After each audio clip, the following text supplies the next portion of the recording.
Bila hati terasa berat, tak seorang pun mengerti bebanku.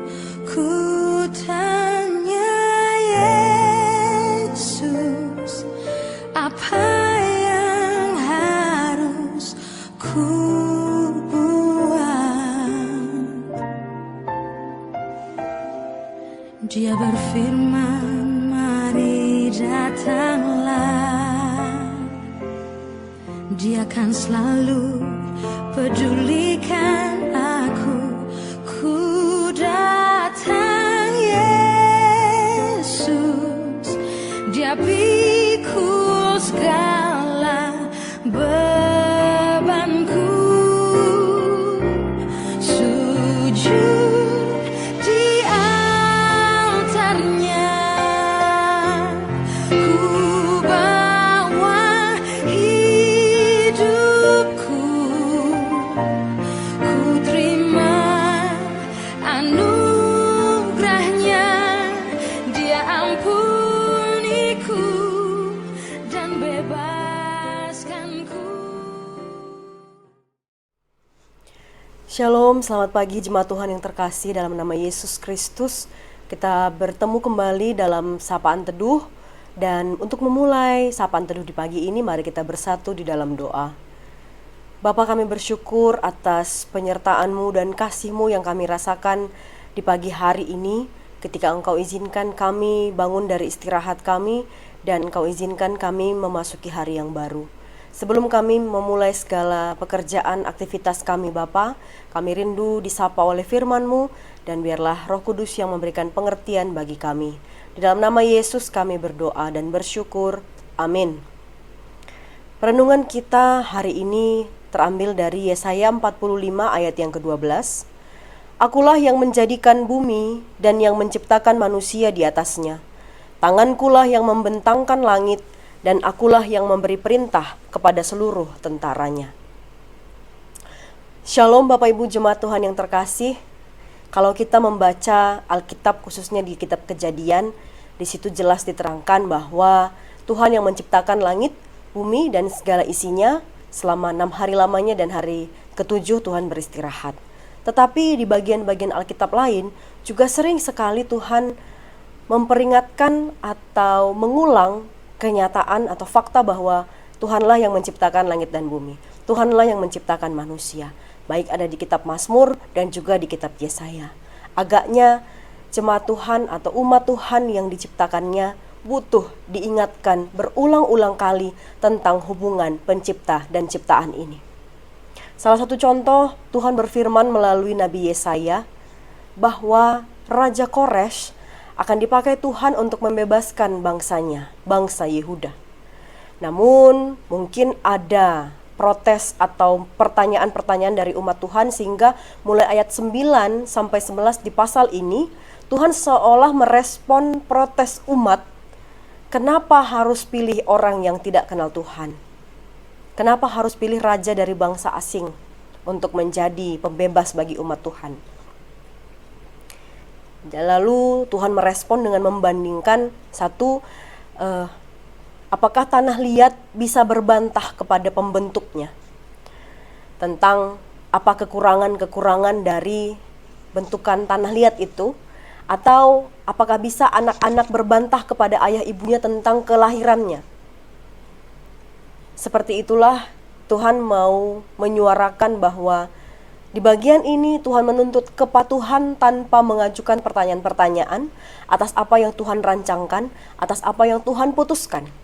Karena Tuhan tekankan, Tuhan yang menjadikan bumi ini, menciptakan manusia, dan memerintah dan juga berdaulat di atasnya. Berkaca dari ini, saudara-saudara yang terkasih dalam Kristus Yesus, bagaimana kita selama ini merespon hal-hal yang terjadi atas hidup kita tapi tidak sesuai dengan kehendak kita. Pernahkah kita mempertanyakan Tuhan? Pernahkah kita melakukan protes kepada Tuhan? Seringkali kedekatan hubungan yang kita bangun membuat adanya kekaburan dari relasi itu. Seperti contoh atasan bawahan yang terlalu sering duduk bersama, makan bersama, akhirnya kabur hubungan atasan bawahannya karena terlalu akrab, ya. Atau mungkin orang tua dan anak yang sering sekali bersanda gurau, tetapi sudah menjadi kabur kehormatan anak kepada orang tua. Hal-hal seperti ini. Jadi ini juga bisa terjadi karena satu relasi yang kita bangun dengan Tuhan yang mengaburkan batas antara relasi itu. Saudara-saudara, kita mungkin berhak mengajukan permohonan ini itu kepada Tuhan, dan memang itulah tempatnya. Pada Tuhanlah kita meminta, pada Tuhanlah kita memohon. Benar juga bahwa dalam berbagai bagian kesaksian Alkitab, Tuhan menerima negosiasi. Saat Abraham nego dengan Tuhan tentang Sodom dan Gomora, atau saat Raja Hizkia yang sakit dan meminta umurnya dipanjangkan, Tuhan pernah melakukan negosiasi. Tapi bukan berarti kita berhak mempertanyakan keputusan Tuhan setiap saat. Harus kehendak kita yang jadi, Tuhan harus mengikutinya. Lalu kalau tidak terjadi, kita menyalahkan Tuhan. Bukan begitu. Ada kalanya kita harus terima keputusan Tuhan tanpa bertanya. Karena iman kita berkata, Tuhan tahu yang terbaik, lebih dari apa yang bisa saya minta. Tuhan Allah kita adalah pencipta segala sesuatunya, maka segala hal yang terjadi dalam hidup adalah proses Tuhan membentuk kita. Saudara-saudari yang terkasih, dibentuk oleh Tuhan itu bukan hal mudah. Banyak proses yang harus dilewati, banyak kesulitan, bahkan rasa sakit yang dialami.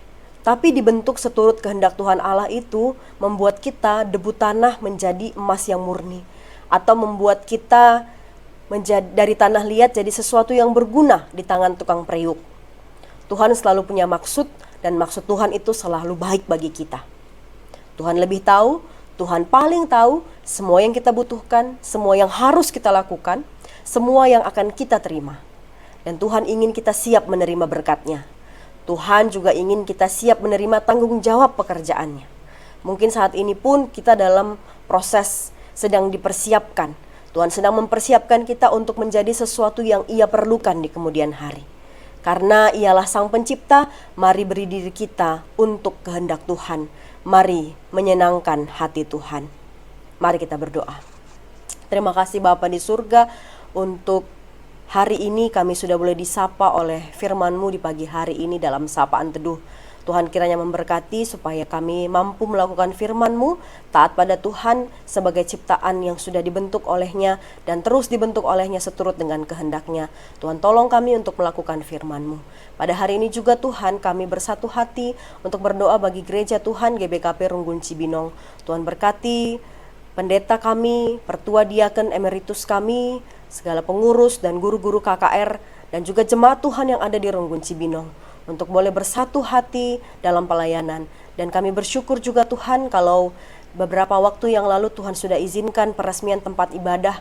Kiranya tempat ini boleh menjadi rumah tempat Tuhan dimuliakan, nama Tuhan dipuji, dan kiranya Tuhan ini semua boleh jadi kemuliaan bagi nama Tuhan saja. Terima kasih ya Bapa di surga, inilah doa kami mau memulai aktivitas kami hari ini dengan mengandalkan Tuhan dan siap untuk dibentuk oleh Tuhan. Di dalam nama Yesus kami berdoa dan kami tutup dengan doa Bapa kami. Bapa kami yang di surga, dikuduskanlah namamu, datanglah kerajaanmu, jadilah kehendak-Mu di bumi seperti di surga. Berikanlah kami pada hari ini makanan kami yang secukupnya, dan ampunilah kami akan kesalahan kami, seperti kami juga mengampuni orang yang bersalah kepada kami. Dan janganlah membawa kami ke dalam pencobaan, tetapi lepaskanlah kami daripada yang jahat.